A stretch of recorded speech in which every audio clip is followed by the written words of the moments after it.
Hi everyone and welcome to this video. Today I'm showing you in real time how I fill a cake with fresh fruit.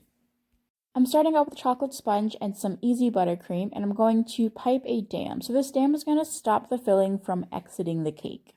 My dam was about half an inch tall, which means it's time to add my strawberries. So these strawberries were roasted in the oven at 335 for about 40 minutes and then put in the fridge overnight. And then overnight they kind of released more of their juice and basically added this kind of lovely sauciness, which is going to keep everything nice and moist until the person gets the cake. And now I'm just using the back of a spoon to kind of make my strawberries a little more level, making sure that there's no huge gaps and no strawberry sticking completely out in left field there. I'm going to add a couple more strawberries just to kind of fill any gaps that I can see. And then I'm going to pipe some buttercream, basically another buttercream dam on top to really seal in the strawberries. Since the strawberries are pretty liquidy, they will move around. And I want this cake to be nice and solid. So I'm piping again another border, and I'm just going to fill in that with a little bit of buttercream and then use my spatula to just level it out. For filling a cake like this, I would highly recommend using a piping bag because it allows you to make those dam borders a lot easier than if you were to use a spatula or a spoon.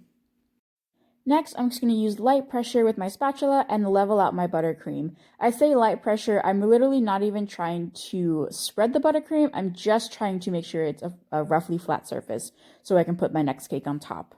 I then just run my spatula around the sides to make sure that I've sealed in all the strawberry juice and all the strawberries to make sure nothing's going to leak out in the fridge. That looks good, so it's time to add my second layer of sponge. You might have noticed with the first sponge that I didn't put a layer of buttercream on top of the sponge before adding the strawberries. And that's because I'm forgoing a simple syrup in this cake, and I think that having that direct contact, some of the strawberry juice will soak into the cake, keeping my cake again nice and moist and just really adding that strawberry flavor throughout the whole cake instead of just right in the middle. Once you add your second sponge, you want to give it a spin to make sure that your sponge is actually centered on your cake, and use this time to adjust your sponge as necessary. Then you want to use some pressure to adhere your cake to your frosting, and so just basically push your hand on it and press down. I would say that I'm using a medium pressure. I want to make sure that my cake is sticking to the bottom, but at the same time I don't want to break my dam and have my filling come flooding out. And now that my sponge is adhered, it's time to completely repeat the process until you are out of layers. And so I'm going to make another buttercream dam, and then I'm going to fill it with the rest of my strawberries.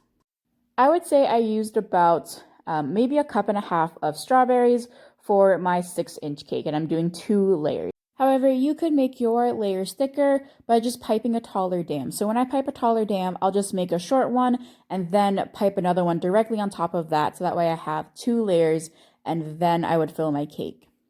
Just be aware that the taller the filling is, the more likely your cake is going to have just a lot more wiggle room, and it's going to possibly do a lot more sliding. So make sure that if you're going to have a taller filling, you want to make sure that your buttercream is really, really stiff. So again, for this cake, I'm using Easy Buttercream, which is from Sugar Geek Show, which is kind of like a faux Swiss meringue, and I find it has a really great consistency. If I were making a taller dam, I would probably use American Buttercream just for the inside to make sure that it could really hold firm. I might even add some extra chilling in there just to make sure that nothing was going to leak out. Moving on, again, to make sure my strawberries aren't going to exit my cake, I'm just going to pipe another border and then fill in that buttercream on top. As you can see, I have some extra strawberries leaking out here. Easy fix, just pipe some buttercream right on top of that. And then it's time to lock in your filling by using your spatula, or you can also use a knife or a back of a spoon. And again, super light pressure, just moving that buttercream around to create a nice flat surface. And when I say super light pressure, I really mean super light. I am barely moving any frosting around. All I'm trying to do is get this cake nice and level. Again, a light hand is very important here. You don't want to puncture through your buttercream and end up mixing your strawberries or your filling with your buttercream. It'll just weaken your structure. And I'm ensuring I have no gaps by just running my palette knife along the sides there, making sure that all of my strawberries locked into the cake. And now it's time for my 3rd layer. Place your sponge on top and give it a spin. Make sure you don't have your sponge off-centered. Make sure it's, lining up directly above the 2 sponges below it. If you need to, pull it off and move it around. And then once you're sure that it is nice and centered, again, give it a press.